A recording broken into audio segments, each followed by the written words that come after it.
नमस्कार, पुष्पाच खमंग किचन मध्ये आपले खूप खूप स्वागत। आज आपण बनवणार आहोत घरातील उपलब्ध असलेल्या साहित्यातूनच एक चविष्ट खमंग अशी रेसिपी, जी खारी बिस्किटाला एक उत्कृष्ट पर्याय असेल आणि चव तर इतकी खुमासदार, सकाळी संध्याकाळी नाश्त्यासोबत चहा सोबत याला पर्याय नाही। नमकीन स्टिप्स इतकी खुसखुशीत आणि टेस्टी, जो खाईल तो त्याचे गोडवे नक्कीच गाणार, कारण लहान थोरांची अत्यंत आवडती ही रेसिपी। चला तर बनवायला घेऊया। सोबत यासाठी लागणाऱ्या साहित्याची यादी येथे दिली आहे, ती तुम्हाला डिस्क्रिप्शन बॉक्स मध्ये सुद्धा पाहायला मिळेल। अर्धा किलो मैदा घेतलाय, 2 टेबलस्पून जिरे घेतले, 2 टेबलस्पून ओवा घेतलाय, 70 ग्रॅम पातळ करून तूप घेतले, 1 टीस्पून मिऱ्याची पूड घेतली आणि चवीपुरतं मीठ। सर्वप्रथम मैद्याच्या चाळणीने हा मैदा चाळून घ्यायचा आहे। मैदा चाळल्यामुळे त्यातील कचरा सुद्धा निघून जातो आणि त्यामध्ये हवा सुद्धा भरली जाते। आता या मैद्यामध्ये मिरपूड, मीठ आणि जिरे हातावर चोळून ओवा घालायचा आहे। हे चांगलं मिक्स करून घ्यायचं आहे आणि या मैद्याला खुसखुशीतपणा येण्यासाठी तुपाचे मोहन घालण्यासाठी आपल्याला तूप चांगले गरम करून घ्यायचे आहे। हे तूप बरंच गरम असल्यामुळे थोडा वेळ चमच्याने चांगले मिक्स करून घ्यायचं आहे आणि नंतर हातानं एकजीव करून घ्यायचं आहे।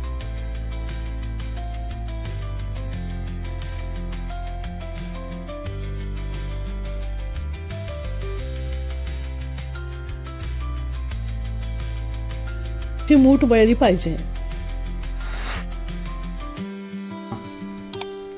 आता यामध्ये थोडे थोडे नॉर्मल पाणी घालत हे पीठ मळून घ्यायचं आहे। आपण चपातीला कसे पीठ मळतो त्याच पद्धतीने हे पीठ मळून घ्यायचं आहे।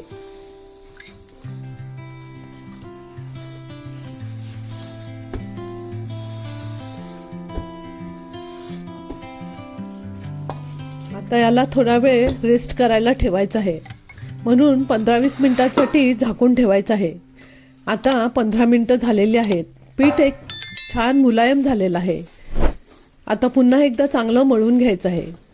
जितकं जास्त मळाल तितकं हे पीठ आणखीन मुलायम होणार आणि याची बनणारी चपाती हवी तशी छान पातळ आकाराची लाटू शकता येईल। तसेच हे तळल्यानंतर खूपच खुसखुशीत होईल। आता गॅसवर जाडबुडाची कढईमध्ये तेल तापवायला ठेवायचं आहे। तेल तापून होईपर्यंत आपण नमकीनच्या स्ट्रिप्स तयार करायला घेऊ। या पिठाचा पाहिजे त्या आकाराचा गोळा घेऊन पोळपाटावर फार जाड नाही आणि फार पातळ नाही अशी चपाती लाटून घ्यायची आहे। पीठ छान मऊसूत आणि मुलायम झालेलं आहे। ही पोळी लाटताना अतिशय सहजतेने ही पोळी लाटली जात आहे आणि बघा, हवी तितकी पातळ लाटली जाईल। आपल्याला हवी तशी पोळी लाटायची आहे। आता आपण करंजी कटरने छोट्या छोट्या पट्ट्या बनवून घेऊया।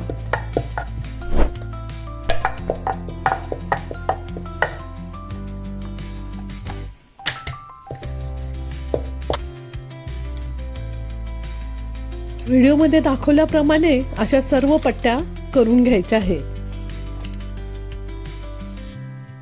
अशा साध्या सोप्या घरगुती खमंग रेसिपी पाहण्यासाठी पुष्पाच खमंग किचनला लाईक, शेअर, सबस्क्राईब नक्की करा।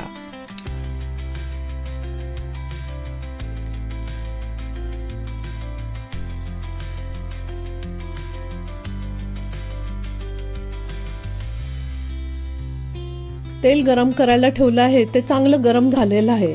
आता आपण कट करून घेतलेल्या पट्ट्या तळायला घेऊया। ह्या चांगल्या सोनेरी कलरवर छानपैकी तळून घ्यायच्या आहे। अशा प्रकारे सर्व नमकीन तळून घ्यायचं आहे। अगदी घरच्या साहित्यातून खूप दिवस कुरकुरीत राहणारी, जिरे ओव्याचा अप्रतिम सुगंध असणारी आणि खारी बिस्किटांपेक्षा जास्त क्रिस्पी ही नमकीन स्ट्रिप्स खास करून चहाच्या वेळेस पाहुण्यांसाठी आणि सणासुदीला नक्की ट्राय करा।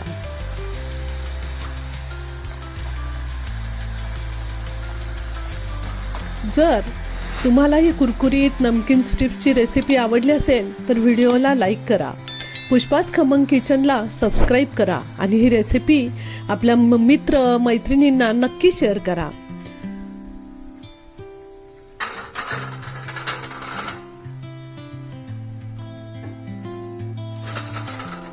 अशा साध्या सोप्या घरगुती खमंग रेसिपी पाहण्यासाठी पुष्पाच खमंग किचनला लाईक, शेअर, सबस्क्राईब नक्की करा. धन्यवाद.